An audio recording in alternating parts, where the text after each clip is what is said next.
A lot of the times music producers go through this really annoying problem where you create a really epic drop, but then it just ends there. There's no sort of progression to make it into a song. So here's a couple of tips on how I would turn a loop into an entire song. Okay, so over here I have a loop that I created myself.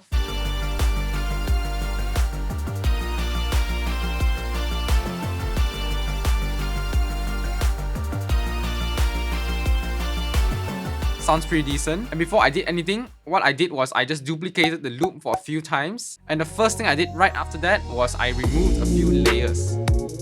It's easy to keep adding on, but sometimes you just gotta peel back a little bit. Think of it in this way. All the elements you have in your loop are like building blocks. So all you have to do is just to arrange them in the proper way so that your building will look nice in the end. In this example that I'm showing you, what I removed for the intro was the synth pads, leads and 808s. And as it slowly progresses towards the drop, you can see more and more elements from the loop are slowly introduced. And I slowly introduce these elements because it kind of gives you a hint of the drop, but not entirely. So it slowly hypes you up for the drop when it hits. Now this part is really experimental. I can't tell you what to add and what to remove. So just try removing a few elements that you think are really supporting the drop a lot so that your verse sounds slightly weaker, and because of that there will be a greater climax whenever it reaches the drop. Second of all, what I did was I controlled my drum activity. Now for my drums sound pretty simple but powerful at the same time.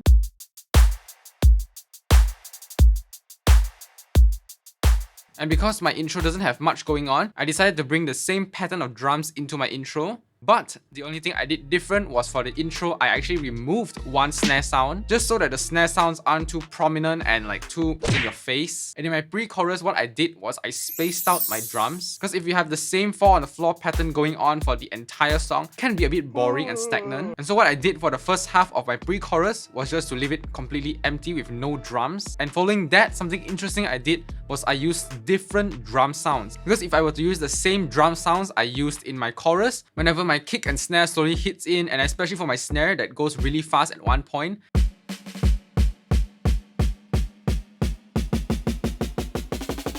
it doesn't sound really right. So what I did was I just changed up the sound just so that it fits perfectly. So sometimes you don't have to actually just stick with the same sounds throughout the entire song. If you feel that that certain sound doesn't work in this area, then you can change it up. You can find another sound to fit that section perfectly. And next up, what I did was I added ear candy. Whenever people hear that they need to add ear candy to the music, they get really scared because they're thinking that they need to add a lot of like percussion. But let me tell you, that's wrong. Sometimes in a song, all you need is just like one small part where you add ear candy and it makes your drop sound so much better. And in this instance, my ear candies that I add were just mainly my 808s, tom fills, and also quicker hi-hat pattern. Now of course you can add whatever you want as long as it makes your music sound better. One of the best places to insert ear candies are parts where your melody isn't too active. And the whole idea of doing this is just to keep the listeners interested in your music and not feeling bored like in between the lines where your melody isn't active. Using filters is one of the most underrated tricks to bring your music to a whole nother level. I think of filters as like a device that helps you preserve the best part of your music for the drop. So over here in my pre-chorus, what I did was I brought over the exact same synth pads from my drop, but with a cut-off filter on.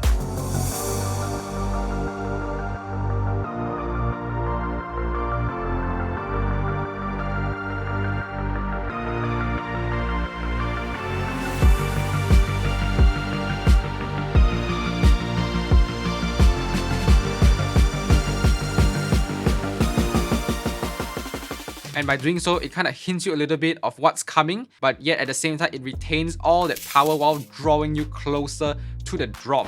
So you can really mess around with a lot of filters like your high pass filters and cutoffs because they are really amazing filters. Usually the parts where I use filters are mainly to transition between like a part to another, just so that it makes it more effective and it doesn't just jump right to the next part. And the last one, let's talk about adding effects like sweeps and risers.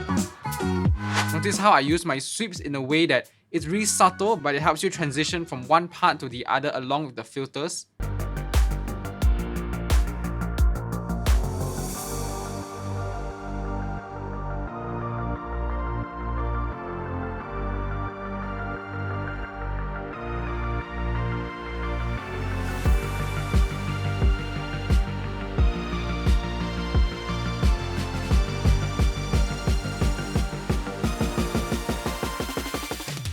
probably don't want to put this like everywhere in your music because that will probably screw up your entire track. I think of sweeps and rises like curtains in a show. For example, when the performers want to transition from one scene to the other, usually the curtains will close and the stage crew just comes in and readjusts the scenes, and when the curtains open back up, it's a whole different scene. So I think it's a great example of what sweeps and rises do because they make the transition from one part to the other a lot smoother.